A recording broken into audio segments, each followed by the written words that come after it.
this morning, ang mensahe po ng Panginoon ay entitled, Enduring Faith in the End Times. So tamang-tama po dahil nga nakaraang September 23, 24, mayroong nag-predict na rapture na. Okay?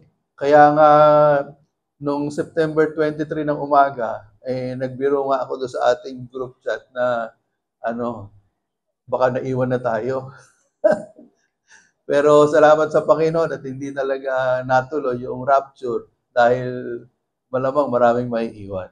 So, ano ba ang gusto ituro sa atin ng Panginoon sa umagang ito? So, nakalagay po dito sa verses 5 and 6, no? The passing of earthly glory, or in Tagalog, ang paglipas ng makamundong katanyagan.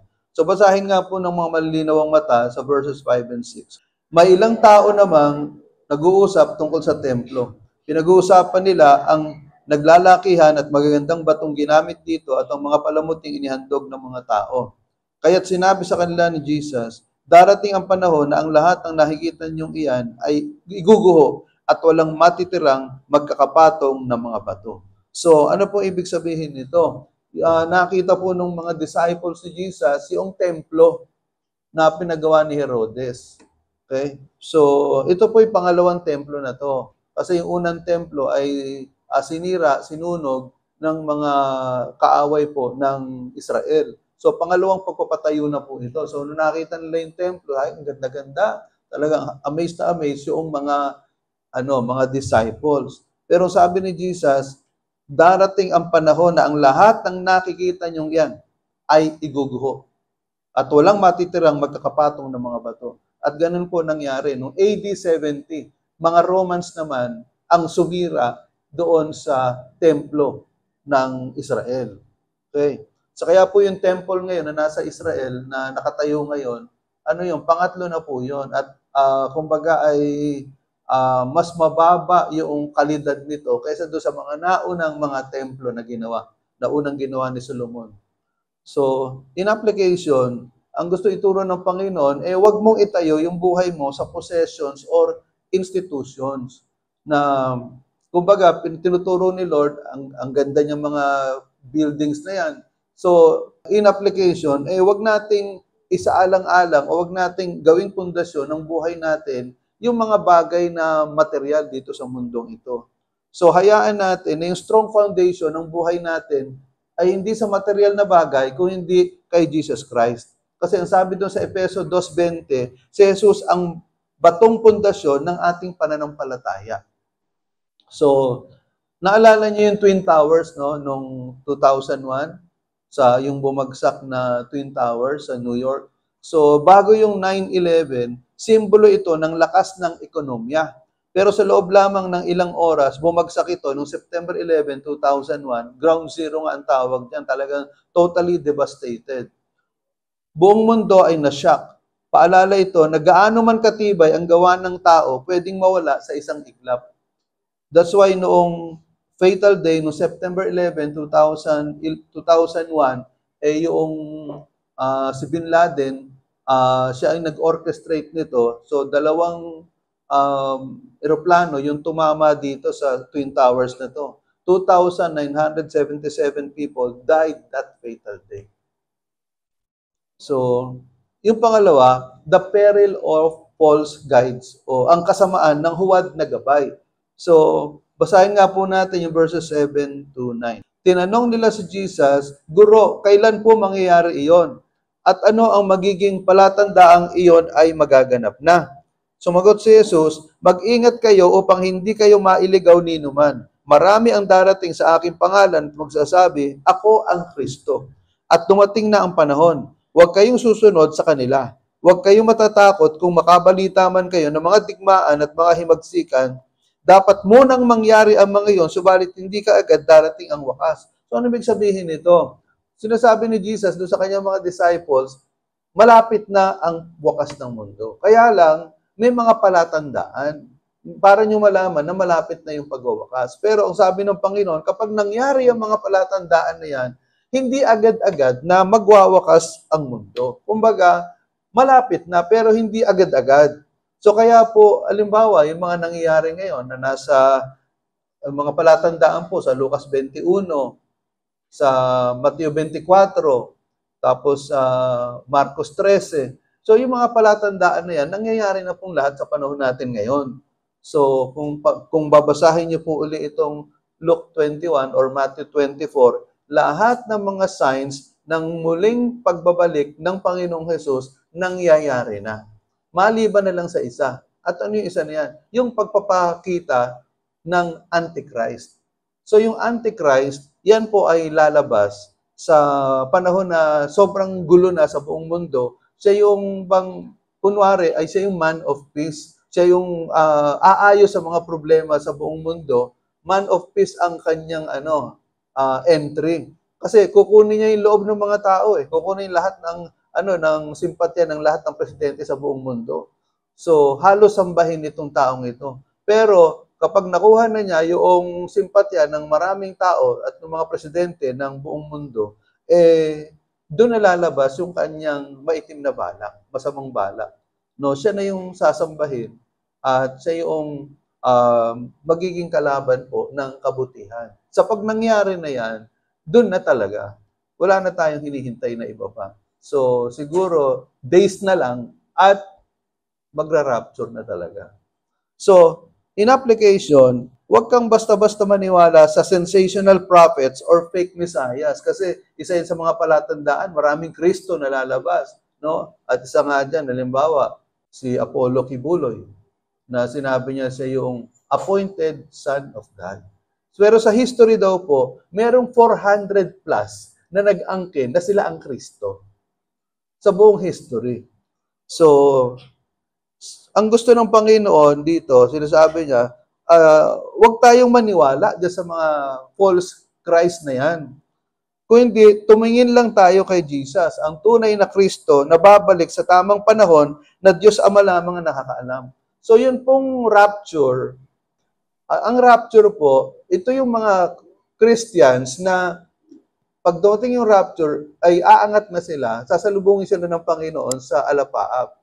So, magkakaroon ng meet-up sa air.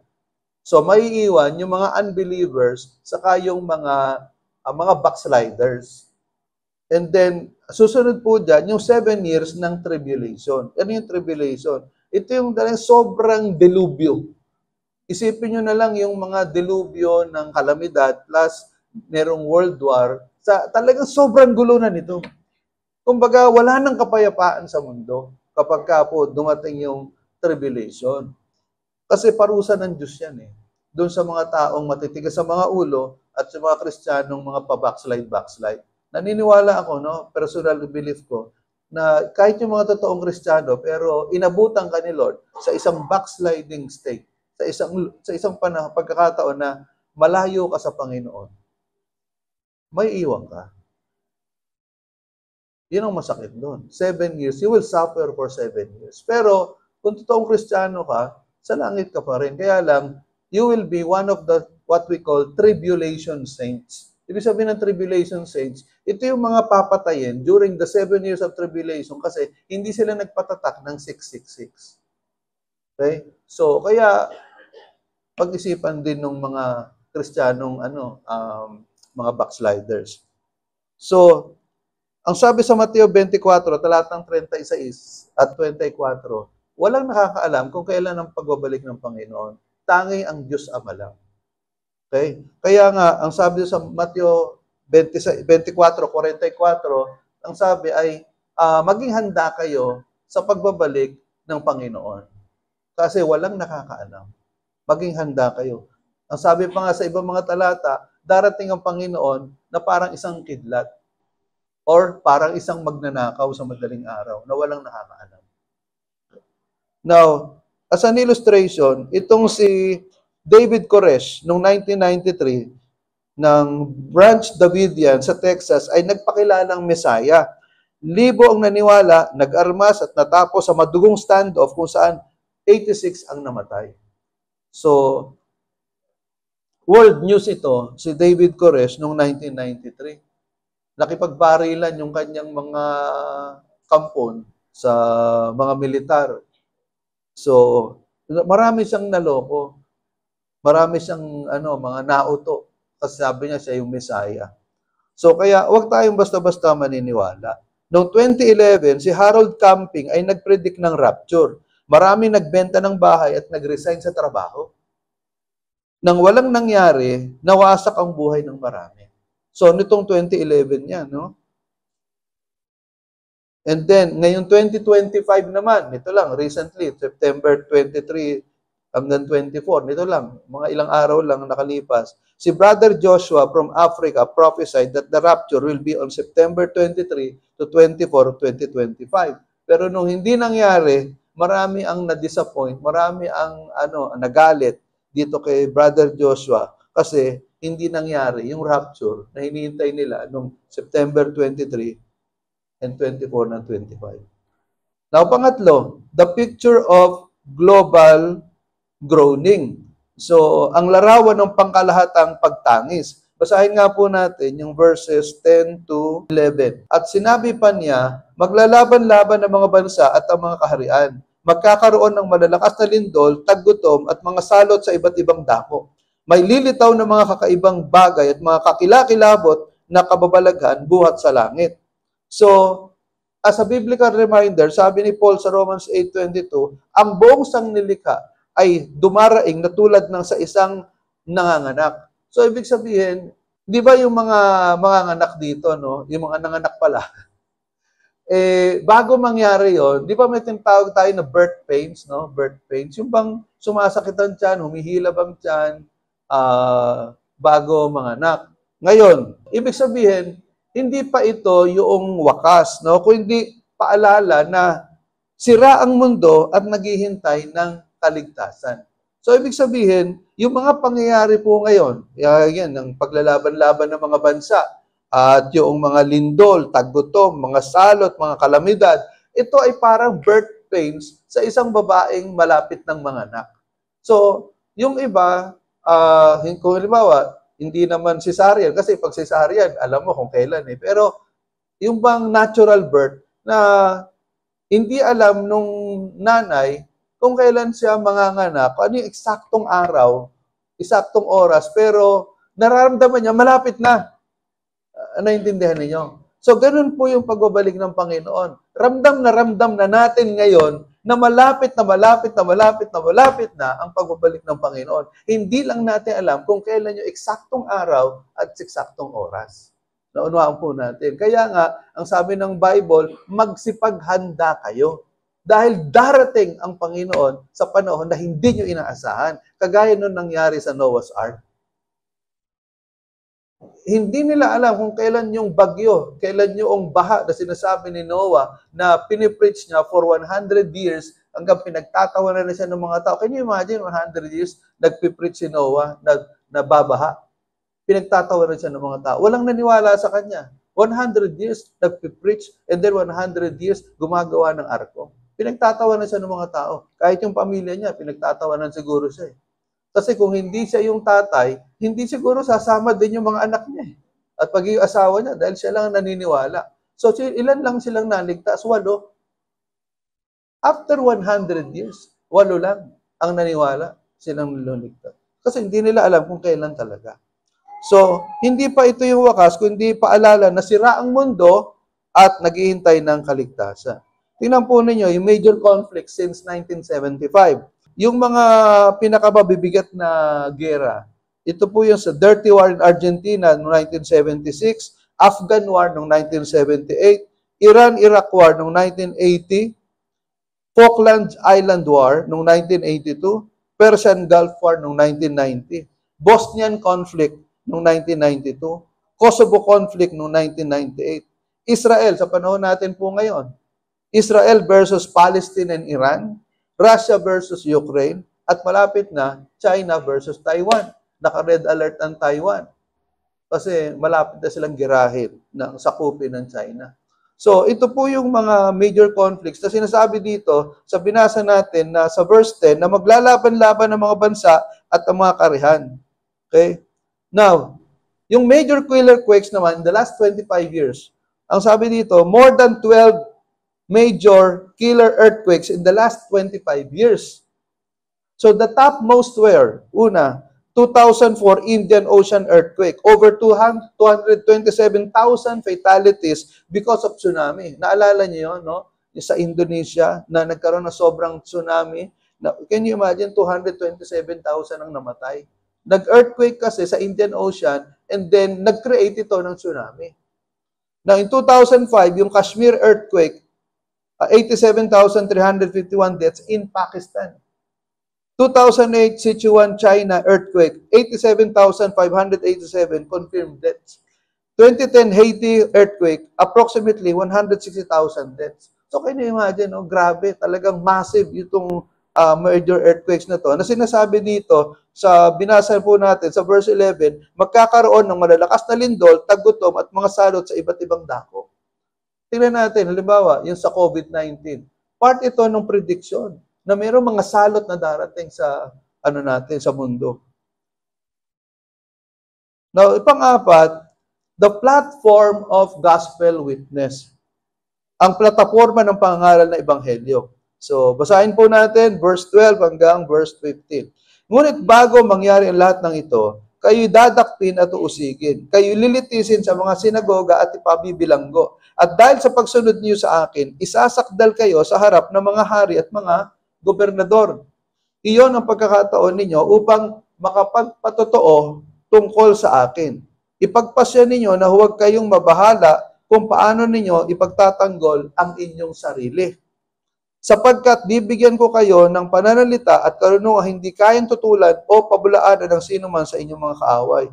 So, ibig sabihin, magkakaroon po ng matinding pag-uusig sa panahon natin. In the last days, sobrang mga pag-uusig.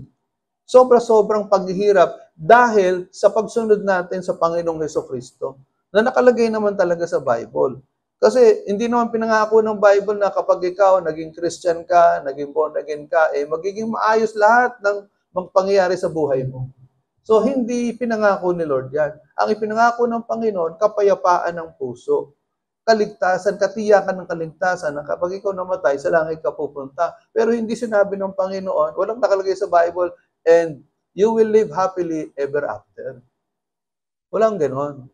Kasi sa panahon po natin, napakapalad natin. Purihin natin ang Panginoon dahil tayo ipinanganak sa isang bansa na demokratiko.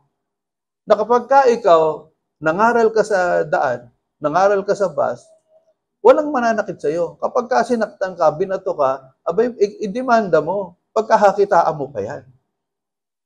Pero kapag sa ibang bansa po ngayon, sa mga Muslim countries at sa mga communist countries, subukan mo mag-preach sa daan. Kung hindi, nag-aantay ka ng kamatayan mo. Either hulihin ka, itorturin ka, patayin ka ng mga tao. Kung hindi ka aabot sa presinto, papatayin ka ng mga tao, babatuhin ka ng mga tao. Kasi bawal sa kanila yun. Okay? So, in application, ang iyong suffering ay pwedeng maging daan sa kaligtasan ng iba. Ang persecution ay hindi dead end. Ito'y divine pulpit. So, hindi ibig sabihin na tayo ay persecuted, wala nang purpose. In fact, mga kapatid, yung ating persecution, yung mga pag-uusig na ating nararanasan, ito ay ginagamit ng Panginoon para tayo ay magkaroon ng pagkakataon na ipangaral ang salita ng Panginoon. In fact, meron pong nagsabi, halimbawa sa Korea, sobrang persecution din ang pinagdaanan ng mga Koreans 100 years ago because of the gospel.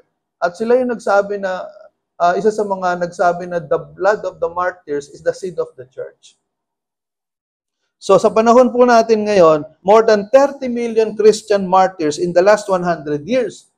So dinivide ko po yan, no?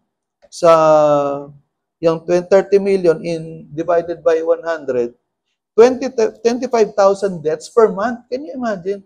Sa buong mundo, meron 25,000 na pinapatay ng mga Christians buwan-buwan because of their faith in the Lord. Pero bago patayin yan, sasabihin muna, will you renounce Christ? Itatakwil mo ba si Kristo? Kung itatakwil mo si Kristo, bubuhayin ka namin. Kung hindi mo itatakwil si Kristo, papatayin ka namin. So marami ay, they decided not to renounce Jesus Christ. They decided to hold on to their faith. That's why they were martyred tinorture, pinatay. Mapalad tayo, mga kapatid, dahil wala tayo sa komunistang bansa at wala tayo sa Muslim na bansa. Dahil kung hindi, kung mananatili tayo sa ating pananampalataya, sigurado patay na tayo ngayon. Sila nga, may mga pagkakataon nga, halimbawa, awitin po natin yung, halimbawa, How Great Thou Art, yung Amazing Grace, walang boses na tumutunog. Sa isip lang sila kumakanta. Kasi hindi pwede silang marinig ng mga kapitbahay. Yung mga kapitbahay ang magsusumbong sa mga pulis o sa mga sa military na meron palang dito illegal assembly. Bawal sa kanila 'yon. Kaya pag sinabi, ang praise and worship ng iba, walang sound. Sa isip lang sila kumakanta. Samantalang tayo dito, kahit magsisigaw ka, walang, ang lakas-lakas nga ng natin, speaker natin, abot doon sa palengke. Kapag ka nagpa-practice nga dito yung praise and worship, abot doon sa palengke yung yung drum set eh. Yung mga naglalakad diyan, napapalingon eh. Kasi napakalakas, pero walang humuhuli sa atin, di ba? 8 years na tayo dito. At nung sa kabila, 17 years tayo doon sa kabila, dinig sa highway, kapag ka nagpa-practice at nagpe-praise and worship. Pero walang humuhuli sa atin. Kasi napakalaya ng bansa natin. Magpasalamat tayo. We have all the freedom in the world to preach the gospel, to share the gospel, without any fear that somebody will bring you to prison. Napakapalad natin. Doon sa ibang bansa, talagang nararanasan nila yung Great Tribulation. Pinagpapapatay sila. Halimbawa, si Richard Wurmbrand, sikat na sikat po ito dahil sa kanyang testimony. Naisulat niya yung libro or yung kanyang life story do sa Tortured for Christ. Nakulong ng 14 years sa Romania, binugbog, pinahirapan, pero sabi niya, kinuha nila ang aking katawan pero hindi nila nakuha ang aking pananampalataya. Dahil dito, nung siya ipinalaya after 14 years ng torture, nabuo yung Voice of the Martyrs, na kung saan milyon-milyon po sa buong mundo ang na-inspire nito. I-google ninyo, Voice of the Martyrs. At makikita niyo yung mga testimonies ng mga paghihirap, yung mga martyrs sa panahon natin ngayon sa iba't ibang bansa. Yung Voice of the Martyrs na website. At naisulat nga sa libro yung kanyang testimony na Tortured for Christ, and then in 2018 ay isinapelikula. At itong Tortured for Christ, bumenta po ito ng 60 million copies all over the world. Ganon ka-powerful yung kanyang testimony. Anong dahilan bakit siya tinortured? Because of his faith in the Lord Jesus Christ. Panglima, the price of following Christ. Basahin po natin yung, ibig sabihin, ang halaga ng pagsunod kay Kristo. Basahin po natin verses 15 to 19. Ipagkakanulo kayo kahit ng inyong mga magulang, mga kapatid, mga kamag-anak at mga kaibigan, at ipapapatay nila ang ilan sa inyo. Kapopotan kayo ng lahat dahil sa akin. Ngunit hindi kayo malalagasan kahit isang hibla ng buhok. Sa inyong pagtitiis ay maililigtas ninyo ang inyong buhay. Okay, ulitin ko yung verse 19. Sa inyong pagtitiis ay maililigtas ninyo ang inyong buhay. Sa ibang salin, ang magtiis hanggang wakas ang siyang maliligtas. So, in application, ang pagsunod kay Jesus may kapalit. Ano yung kapalit niyan? Possessions, position, and persons. So, expectin mo na kapag ikaw, totoo kang anak ng Diyos, may mga pagkakataon na mawawalan ka ng mga pag-aari. Kagaya ng mga pangyayari po sa mga Muslim countries and mga communist countries, yung iba tinatanggal sa trabaho. Wala na tumatanggap sa kanya kasi Christian siya eh. Pinapalaya sa bahay. Natutong matulog sa daan, namundok, pumunta sa gubat, doon na sila nakatira. Kasi persecuted eh. Nawala ng ari-arian. Yung position, nawala. Kahit na matataas ang mga pinag-aralan, pero nung naging Christian, wala, pinersecute. Sa panahon po natin ngayon, kung totoong Kristiyano ka, may mga pagkakataon, mararanasan mo talaga yung persecution. Ang hindi lang nakakaranas, tandaan niyo sasabihin ko, ang hindi lang nakakaranas ng persecution sa kanilang mga faith, yung mga backslider at yung mga hindi totoong Kristiyano. Yung mga peking Kristiyano, hindi yan nakakaranas ng persecution. Pero kung talagang ikaw ay talagang Christian ka, at ikaw talagang anak ka ng Diyos, yung buhay mo, taliwas na sa buhay ng makasalanan. That's why you will experience persecution. Yung mga malalapit sa iyo, mga kaibigan mo, kahit magulang mo o kapatid mo, tatakwil ka eh. Sa mga Muslim and communist countries, kapag ka nalaman na ikaw ay Christian, itatakwil ka. Hindi lang yon, papatayin ka nung kamag-anak mo. Yung pamilya mo mismo, papatay sa iyo. Ganun katindi, mga kapatid. So, ikumpara natin yung buhay natin. Na tayo, parang karamihan sa atin, napakababaw ng commitment natin sa Panginoon.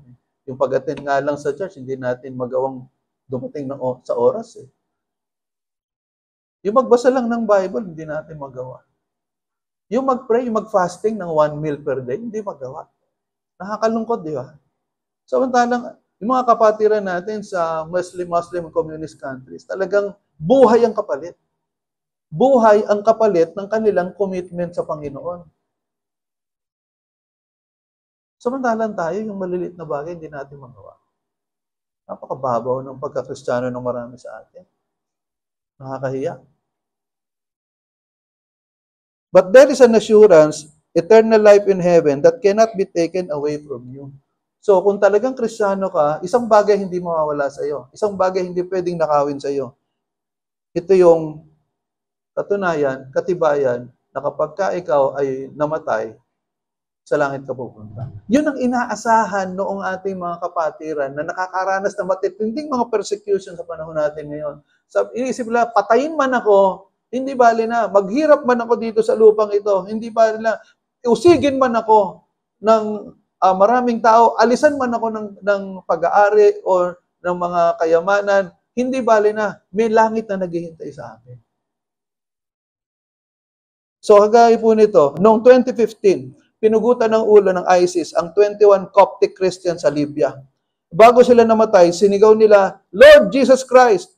Pagkatapos, nagpatotoo ang kanilang pamilya, proud sila na namatay ang kanilang mahal sa pangalan ni Kristo. World news po ito. Noong 2015. Sa North Korea at Afghanistan, bawal ang Bible. Pero kahit may banta ng kulungan at kamatayan, patuloy na lumalago ang underground church. And even in China, kahit na medyo masama ang loob natin sa China, pero the fastest growing church, the Christian church in the world are in China and Iran. Yung mga underground churches sa China, hindi lang hundreds, thousands ang members. Pero ano sila, bawal yun. Ang daming mga hinuli, daming mga pinatay ng mga Christian sa China at sa Iran. Sa Iran, bawal ang Bible.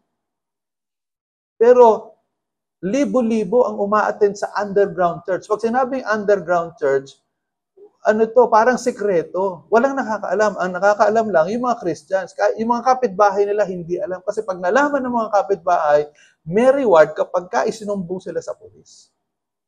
Kasi bawal nga.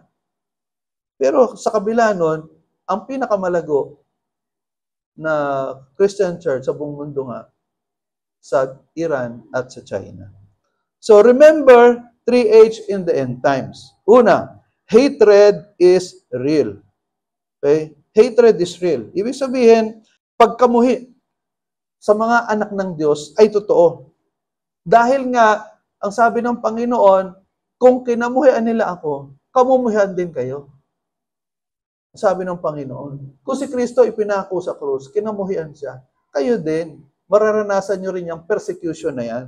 So, asahan natin yung opposition. Kapag ikaw, pinagtatawanan ka dahil sa faith mo, o inaalipusta ka dahil sa faith mo, inuusig ka dahil sa faith mo, magsaya ka. Kasi ibig sabihin, totoo yung pagkakristyano mo. Naunawaan natin. Pero halimbawa, hindi ka inuusig dahil yung mga kainuman mo, yung pa rin eh. Baptize ka nga, pero yung mga bisyo mo, nasa iyo pa rin. Yung ugali mo, yung pananalita mo, ganun pa rin. Walang opposition, walang persecution, kasi kapareho mo pa rin sila eh. Nagkaroon ka, religion. Ibig sabihin, nagpalit ka ng religion, pero hindi ka nagkaroon ng relation sa Panginoon. Naintindihan yung sinasabi ko? Sabihin ng iba, ay, born again ka, nagpalit ka ng religion. Because being born again is not a religion. Being born again is a relationship with Jesus Christ. Ngayon, kung walang pagbabago sa buhay mo, totoo, nagpalit ka nga ng religion. Kasi wala kang relation kay Jesus. Uma-attend ka lang dito kasi nagustuhan mo, masaya eh. Yung iba, Pastor, may peace of mind po ako pagka nakaka-attend ako ng church. Pero hanggang doon ka lang. Walang pagbabago yung buhay mo. Kasi nga, religion lang ang nagpalit ka eh. Walang nabago sa buhay mo. Hindi kaya nangyari kay Brother JR. Yung 2 Corinthians 5:17, totoong nangyari sa kanya. Ang sino man nakipag-isa kay Kristo ay bago ng nilalang, heto, ang lahat ay pawang nagiging bago. Ang tanong ko sa inyo, may nabago na ba sa iyo? Pag tinawag kaya kita ngayon, sabihin, magpatotoo ka nga, Brad. Sis, magpatotoo ka nga. Naku, Pastor, wag na kasi wala akong patotoo. Doon mo malalaman kung talaga anak ka ng Diyos. Kung may patotoo ka. Wala kang patotoo, sa impyerno ka pa rin, kahit 3 beses kitang binautismo. Pangalawa, hope is sure. Hawak ng Diyos ang ating kaligtasan. Kung tunay kang anak ng Diyos, yung kaligtasang pinagkaloob sa ng Panginoon, hindi mawawala yan. Naunawaan po natin, hindi mawawala yan. Kung talagang ikaw ay nagsuko ng buhay kay Kristo, na may katunayan ng pagbabago dahil sa pagsisisi. Pangatlo, heaven is guaranteed. Ang mga nagtitiis ay tatanggap ng buhay na walang hanggan. Yun po ang pag-asa ng mga kapatiran natin at kapag-asa natin na kahit anumang paghihirap dito sa mundong ito, kahit gaano kaptindi yung problemang dinaranas mo, kahit sabihin na natin na yung mga magulang mo itinakwil ka, sobrang paghihirap, ulila kang lubos, pero may langit na naghihintay sa'yo. Naintindihan natin. Merong langit na naghihintay sa'yo. At yun ang pag-asa natin. Hindi ka man pinalad dito sa mundo na maging matagumpay, na maging mayaman, maging successful, pero may langit na naghihintay sa'yo. Kasi andun ang buhay natin. Yung buhay natin dito pansamantala lang. Mabuhay ka 100 years. Pero sa langit, millions of years. Walang katapusan eh. Na-imagine nyo ba yung eternal life? Eternal, pag sinabing eternal, walang katapusan. Walang katapusan, kaligayahan. Naunawaan po ninyo. Sa langit, wala nang iyakan, wala nang sakit ng loob, wala nang frustration, wala nang sakit ng katawan. Yung mga karamdaman natin, wala na sa langit yan. Kakainin mo lahat ng pwede mong kainin na hindi ka mag-iisip, tataas kaya blood sugar ko nito, baka high blood kaya ako. O tataas kaya cholesterol ko, wala na yon. Naunahan po ninyo. Kasi isipin nyo lahat ng pinakamagandang pwedeng mangyari sa langit. Yun na yun. Higit pa doon yung pwedeng mangyari sa iyo. Naunahan po natin. Okay? Heaven is guaranteed. Now, in life application, una, faith over fear. When chaos erupts, just like wars, disasters, global instability, Christians should not panic but trust God's plan. So, ibig sabihin, yung pananampalataya natin, ito ang siyang tumatalo sa lahat ng ating takot. So, yung takot nawawala because of faith. Na ano man na mangyari mga kapatid, magkagulo man, magka-civil war man, o magka-people power man sa Pilipinas, o kung ano man na mangyari doon sa Blue Ribbon Committee or sa ICI na nangyari ngayon against yung mga corruption, hindi man maging maganda ang resulta niyan, pero hindi tayo dapat magpanik dahil hawak ng Diyos yung buhay natin. Pangalawa, witness in hardship. Persecution, opposition, or hostility in workplaces, schools, or society is an opportunity to testify of Christ. Kumbaga, yung ating patotoo kay Kristo sa panahon ng kagipitan, yun ang tinitingnan yun ng mga hindi mananampalataya Yung paano mo harapin yung problema. Doon sila humahanga Na kahit gaano kabigat yung nangyari problema sa iyo, namatayan ka man, sabihin natin, nasunugan ka man, nanakawan ka man, o kahit yung pinakamabigat na problema mangyari sa iyo, hindi ka pa rin nawawala ng pag-asa. Hindi mo sinisisi ang Diyos. Hindi mo sinisisi yung mga tao. Kasi may pananampalataya ka. And that is a powerful testimony. Doon namamangha ang mga tao. Bakit ka nagkaganyan? Paano mo nangyari? Nakakangiti ka pa sa kabila ng matitindi mga problema. Bakit? Because of Jesus Christ that is in our heart. Yun ang matinding testimony. Pangatlo, endurance in trials. The Christian life is not a sprint, but a marathon. Faith must persevere to the end. So, isabihin yung ating pagiging matatag sa kabila ng mga pagsubok. Ang buhay Kristiyano, ano sabihin ng sprint? Yun yung mga maiksing takbuhan, 100 meters, 200 meters, 400 meters. So, ang buhay Kristiyano, hindi naman pabilisan to eh. Intindi yung sabihin ko ang buhay Kristiyano hindi pagalingan. Hindi pabilisan ng takbo. O hindi ito yung patibayan. Kasi Christian life is not an easy life. Christian life is a difficult life. But then, how can we overcome this difficult life? Because of the power of the Holy Spirit in us. Magiging matagumpay ka sa buhay Kristiyano sa kabila ng napakaraming mga pagsubok because of the power of the Lord. Ang sabi sa Acts chapter 1 verse 8, you will receive power when the Holy Spirit comes upon you, and you will be my witnesses throughout Jerusalem, Judea, and Samaria, even to the ends of the earth. Sabihin, magiging matagumpay ka as a witness bilang patotoo sa Panginoon because of the power of the Lord Jesus Christ, because of the power of the Holy Spirit. Ang tanong, do you have the power of the Holy Spirit? If you have the power of the Holy Spirit, you will be a powerful witness even in the midst of trials and sufferings. And then, pinakahuli, assurance of security. Even if our bodies suffer, our eternal destiny is secured in Christ. Ibig sabihin, yung seguridad natin na sa langit tayo pupunta at hindi tayo pababayaan ng Panginoon na kahit na ano man ang mangyari, yung ating eternal destiny sa langit, secured yan. Sigurado yan. Hindi mawawala yan. Hindi aagawin sa iyo yan kung ikaw ay talagang anak ng Diyos. Okay? Now, itong si Polycarp, bishop ng Smyrna noong AD 155. Itong si Polycarp, isa po sa mga disciples ng original na 12 apostles. So, hinarap niya ang kamatayan. Kaya siya tinorture kasi hindi niya nga ma-renounce si Jesus Christ. So, sinabi sa kanya, itakwil mo si Kristo at mabubuhay ka. Sagot niya, 86 years ko siyang pinaglilingkuran at hindi siya nagkulang at nagkamali sa akin. Paano ko siya itatakwil? So, sinunog siya ng buhay. He lost his earthly life, but not his eternal life. Sa unang Pedro 4:1-2, basahin po natin lahat.